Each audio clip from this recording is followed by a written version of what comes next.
শখের বাগান বড় হয় পানি দিতে সমস্যা, ঠিক এই টিপসটি ফলো করুন। একটা ফ্যান, টেবিল ফ্যান, তার মাঝে এরকম এই পাইপটা সেট করে দিন, পুরো বাগান পানি দেওয়া কাভার হয়ে যাবে। দুটো হ্যাঙ্গার একসাথে করে দিলে কখনোই শার্ট পড়বে না।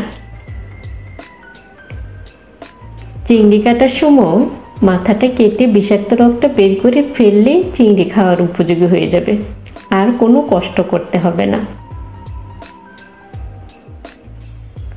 দুটো বাটি প্রায় একসাথে লেগে যায়। উপরে বরফ আর নিচে পানির তাপ, গরম পানি বা আগুনের তাপ দিলে বাটিটা খুলে আসে। দেখুন কি চমৎকারভাবে বাটিটা খুলে আসছে। ওয়াও, দারুণ! ভাত বা দুধ বলক উঠে প্রায়ই পড়ে যায়, দুটো কাঠি দিয়ে রাখবেন, কখনোই পড়বে না। কলা পচে যায়, কলা আনার পরে পানি দিয়ে ধুয়ে তারপর পানিটা গা থেকে মুছে টিস্যু অথবা ভেজা কাপড়ে বোঁটাটা মুড়িয়ে রাখবেন, কলা অনেক দিন ভালো থাকবে। প্যাকেট সিলগালা করতে চান, ছুরি দিয়ে প্যাকেটের এরকম প্রান্তটা ধরে আগুনে তাপ দিবেন। প্যাকেট একদম দোকানে আনার পরে যেরকম একদম সিলগালা ছিল, ঠিক সেই রকম সিলগালা থাকবে, আর খুলবে না।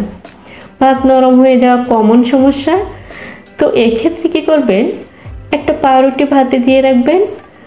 পাউরুটিটা ভাতের আলাদা পানিটা শুষে নেবে এবং ভাত হবে একদম ঝরঝরে। একটা ভাত গায়ের সাথে আরেকটা লাগবে না।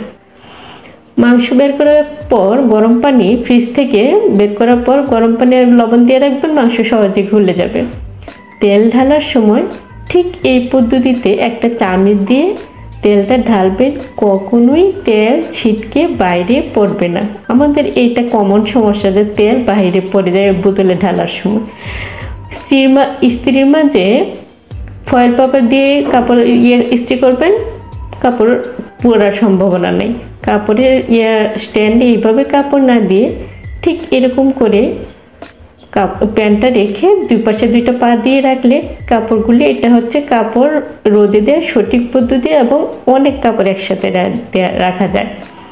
কাপড়ের সুগন্ধি ছড়াতে চান, চালের মধ্যে পারফিউম দিয়ে কাপড়ের পুটুলিটা রেখে দিবেন,